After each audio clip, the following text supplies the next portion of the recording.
देखिए, कल तो मैं यमुनानगर गया था, उससे पहले और भी इलाकों में गया था, मैम और कई जगह। बहुत ज़बरदस्त नुकसान हुआ है हरियाणा का। और कल यमुनानगर गया तो वहाँ जमुना के साथ साथ जितने गांव हैं उनके तो कई होगी तो पूरी पूरी 50-50, 100-100 एकड़ ज़मीन बह गई, पॉपुलर समेत ज़मीनें बह गई। बड़ा भारी नुकसान हुआ है, इसमें कोई दो राय नहीं। पूरे हरियाणा में कोई 6,000 के करीब गाँव के नुकसान हुआ है और 18 लाख एकड़ का इफेक्ट हुआ है, ये उन्होंने दिया है। और 4 लाख से ज़्यादा किसानों ने ये क्षतिपूर्ति में डाला है, लेकिन असली नुकसान और भी ज़्यादा है। जैसे यमुनानगर का, जैसे मैंने बताया, कल काफ़ी लोगों को परेशानी थी। वहाँ कई हो गए, डंगर बह गए, मतलब मकान गिर गए, फसल गई। इसी प्रकार से जैसे और जगह भी कारण ये है कि ड्रेनों की सफाई नहीं हुई। वहाँ मैम में गया था मैं, ड्रेन में कीकर पैदा हुई है। अब कीकर जम जाएगी उसमें तो आगे पानी कैसे जाएगा? ना लेवलिंग हुई, ना सफाई हुई। अब इसमें जो है 11 शहर इफेक्टेड हैं, हरियाणा के 72 कस्बे और 6,000 से ज़्यादा गांव। और कंपनसेशन जो सरकार ने दिया है वो किसान को 7,000 से लेके 15,000 रुपये प्रति एकड़। एक किस्म से किसान के साथ मजाक किया गया है कि 30-35 हज़ार तो उसकी शुरू में खर्चा आ जाता है, जहाँ 60 से 70 हज़ार रुपये एकड़ ठेके पर उठती है जमीन, उसको आप 7,000 रुपये दे रहे हो। मैंने ये कहा कि कम से कम 60 से 70 हज़ार रुपया प्रति एकड़ मिलना चाहिए। और जो मकान गिरे हैं उनका मकानों का, जानवरों का, जो जानवर बहे हैं, पूरा करना चाहिए। अरे क्षतिपूर्ति पोर्टल क्या है भाई? ये मेरी समझ से बाहर है। तो एक और पहले परेशान है और परेशानी में डाल रहे किसानों को। मेरे समझ में नहीं आता, जब किसान पराली चलती है किसान की तो सैटेलाइट से पता लग जाता है, धुआं उठते ही, और उसका चालान किया जाता है। अब इतना भारी है तो ये सैटेलाइट से पानी नहीं दिखता क्या? स्पेशल गिरदावरी कराओ। कई जगह मेरे को खबर मिली है कि पटवारी ने, तहसीलदार ने ये रिपोर्ट भेज दी सरकार को कि गांव में 100% नुकसान है, उसमें भी कहेंगे क्षतिपूर्ति करो। ये समझ में नहीं आया। तुरंत पहले भी इस किस्म में नुकसान हुए हैं, फ्लड आया है, 95 में आया, उसी टाइम स्पेशल गिरदावरी की गई, मकानों का कंपनसेशन दिया गया और दुकानों का कंपनसेशन दिया गया और कैश जो है कंपनसेशन वहाँ दिया गया। अभी समझ में नहीं आता किस चक्कर में डाल रखा है। ये हर बार ये ऐसे ही करते हैं। जैसे चुनाव से पहले तो राशन कार्ड बना दिए AY और BPL के, जो 20-21 में जो है सारे मिला के, दोनों के मिला के 11 लाख होंगे राशन कार्ड फैमिली परिवार के। और कुल लाभार्थी जो हैं वो 50 लाख के करीब होंगे, 52 लाख होंगे। अब चुनाव आया तो वो कितने लाख हो गए? 52 लाख तो राशन कार्ड बना दिए, लाभार्थी 2 करोड़ 13 लाख रुपए, 13 लाख सॉरी। और अब लाखों काट दिए, 11 लाख राशन कार्ड दिए। बनाए क्यों? ये पोर्टल बोला, पोर्टल पर चलाया क्यों? लेकिन वो सिर्फ एक चुनाव में एक किस्म से वोट लेने का, वोट चोरी करने का एक हथियार ये भी है।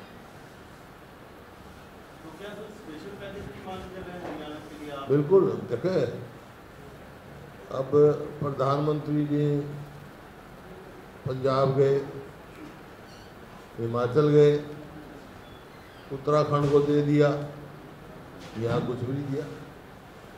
ये किसकी कमज़ोरी है? ये हरियाणा सरकार की कमज़ोरी है। प्रधानमंत्री जी को और कृषि मंत्री जी को यहाँ आना चाहिए था।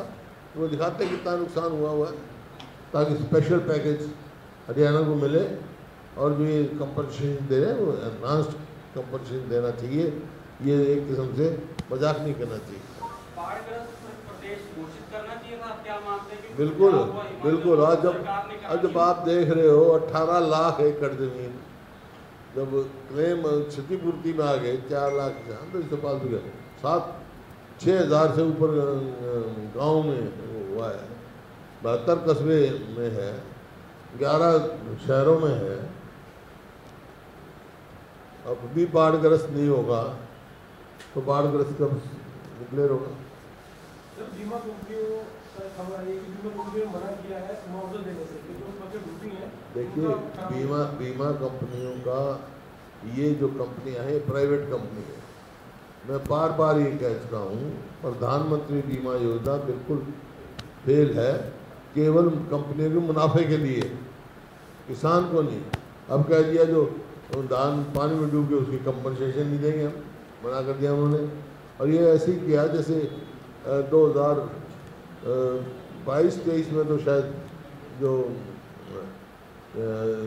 कंपनसेशन दिया था, आया था वो 23-24 में तो कंपनसेशन आया 2,500 करोड़ के करीब। और अब वो चालू साल में जब कंपनसेशन आया 265 या 270 करोड़, एकदम जो है 90% कंपनसेशन में कमी आई। ये पार्लियामेंट में मिनिस्टर ने जवाब दिया पार्लियामेंट में। ये जो सरकार ने बाढ़ को या बाढ़ के बाद उठाई की है, सरकार ने जो बाढ़ से पहले या बाद में जो बाढ़ आने के बाद जो उस इलाके में काम किया है वो किया है? पहले जो करना चाहिए था नहीं किया, और अब बाद में सुस्त काम किया है। अब पहले करना चाहिए था, अगर इलीगल माइनिंग रोक देते तो ये यमुना साइड के साथ ही नहीं आता, और अंदर जो पानी है वो ड्रेन पहले साफ कर देते और सब सीवरेज शहरों का साफ कर देते तो नहीं होता। लेकिन कोई कदम नहीं उठाए गए। यहाँ तक कि इस सरकार ने, मौजूदा सरकार ने सदा जो है बारिश के मौसम से पहले फ्लड कंट्रोल की मीटिंग होती है, अब तो फ्लड कंट्रोल की मीटिंग नहीं करी तो क्या क्या कदम उठाएंगे भाई? ये संबंधित मंत्री कहते हैं कि जो ये खनन कोई अवैध में हो रहा है और जो ज़्यादा बरसात हिमाचल में है उसकी वजह से बाढ़ है, कोई खनन की वजह से। ऐसा है, खनन नहीं है तो हाई कोर्ट कह रहा है 100 फुट तक खोद दिया, 3 फुट जो सतह होनी चाहिए और 100 फुट तक खोद दिया। और अवैध खनन क्या होता है भाई? हाई कोर्ट पूछेगा, सुप्रीम कोर्ट बताना लगा, नेशनल ग्रीन ट्रिब्यूनल बता रहेगा, सब कह रहे हैं अवैध खनन है, खुला अवैध खनन है। सर इसके अलावा एक सवाल है, मुख्यमंत्री ने गुरुग्राम से समस्ता अभियान शुरू किया है। मुख्यमंत्री ने गुरुग्राम से समस्ता अभियान शुरू किया है और साथ साथ नगर निगमों की तरफ से भी एक नोटिस जारी किया गया है कि तमाम जो प्लाटों पे कूड़ा पड़ा है वो प्लाट धारक उसको साफ करें, नहीं तो उन पर पेनल्टी लगाई जाएगी। कैसे देखते हैं? ये देख रहे हैं 11 साल के बाद इनको दिखा है कि अब हरियाणा जो है स्वच्छ नहीं है, 11 साल के बाद नज़र आया। और जो प्लॉटों की बात कह रहे हो, मतलब अब ऐसा स्थिति कर दी है कि जो ये हुड्डा का नाम बदल के क्या कर दिया है, HSVP, वो प्रॉपर्टी डीलर बने, खुद प्रॉपर्टी डीलर बन रहे हैं, समझ से बाहर है। गरीब आदमी तो वैसे ही पहले बाहर कर दिया।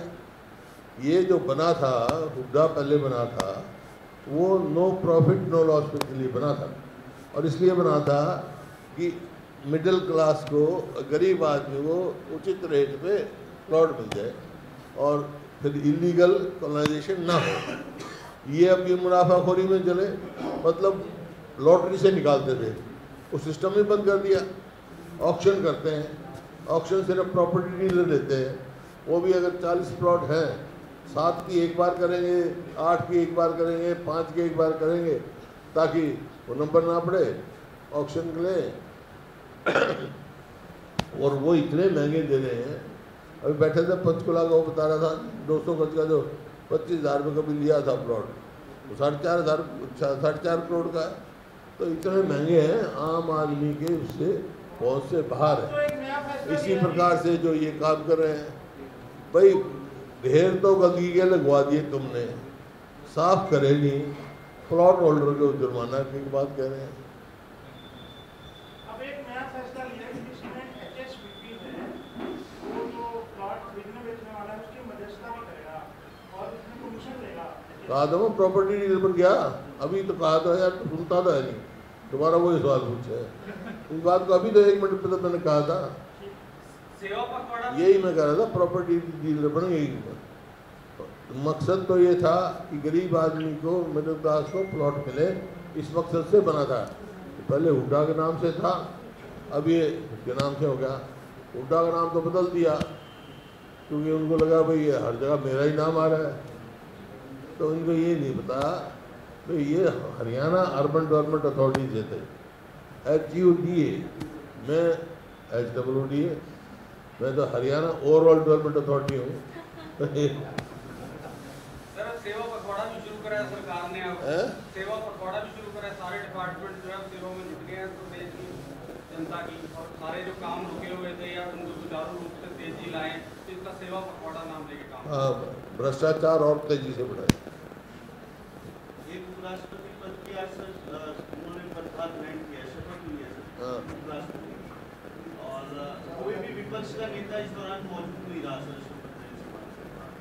पता नहीं क्या सर, इसमें भी क्रॉस वोटिंग हुई है और विपक्षी नेताओं का कहना है कि बीजेपी ने नेताओं को खरीदने की कोशिश की। क्या आपको ये उनके बयान आ रहे हैं भाई, धन्यवाद कर रहे हैं, तो जिनने डिफेक्ट किया है उनका धन्यवाद कर रहे हैं, इसका मतलब क्या है? राहुल गांधी मलेशिया गए घूमने, राहुल गांधी मलेशिया गए हैं, भाजपा नेता कह रहे हैं कि जब भी विपत्ति आती है देश में राहुल गांधी छुट्टी मनाने चले जाते हैं। क्या गए? राहुल गांधी छुट्टियां मनाने चले जाते हैं विदेश में। आपका देखिए बात, अब ये हमारे प्रधानमंत्री है तो रोज बाहर ही घूम रहे हैं, कितने दिन बाहर रहते हैं वो, किसी काम से गए होंगे। 25 तारीख से वो लाडू लक्ष्मी योजना शुरू हुई है। 25 तारीख से लाडू लक्ष्मी योजना शुरू हुई है। प्रत्येक जिले में उसके जो है कार्यक्रम आयोजित किए जाएंगे, सब लाभार्थियों को जो है। कितने लाभार्थी होंगे और जो वंचित हो गए उनका क्या होगा? इनका घोषणा पत्र देखो, उसमें क्या लिखा हुआ है? उसमें लिखा है सारी महिलाओं को है, और ये तो पहला बैकलॉग देंगे, पहले जो नहीं दिया उसका ब्याज देंगे। ऐसे ही लोगों को लिखते कुछ है करते कुछ है। घोषणा पत्र देखो पहले इसका, पहले कार्ड बना दिए अब काट रहे हैं। विपक्ष के दबाव में बना दिया, विपक्ष कह रहा था ही नहीं, मंत्री कह रहे हैं विपक्ष के दबाव में बना दिए थे, विपक्ष के मांग कर रहा था कि बढ़ाए नहीं तो हमने बढ़ा दिए। अब देख रहे हैं, अब हम कह रहे हैं मत काटो, क्यों काट रहे हैं? पहले बनाए क्यों और फिर काटे क्यों? कोई जवाब है उनका? धर्मांतरण कानून लागू किया 2022 में, धर्मांतरण कानून लागू किया था सरकार ने 2022 में, उसके तहत नूह में पहली गिरफ्तारी हरियाणा में हुई है। समझा नहीं मैं क्या? धर्मांतरण कानून धर्मांतरण कानून क्या है? 2022 में लागू किया था। क्या है वो? जिसमें जबरन धर्म परिवर्तन नहीं करवा सकते। धर्म, अच्छा धर्मांतर है, जलमंत्र कह रहा है, एक धर्मांतर कह रहा है, धर्मांतर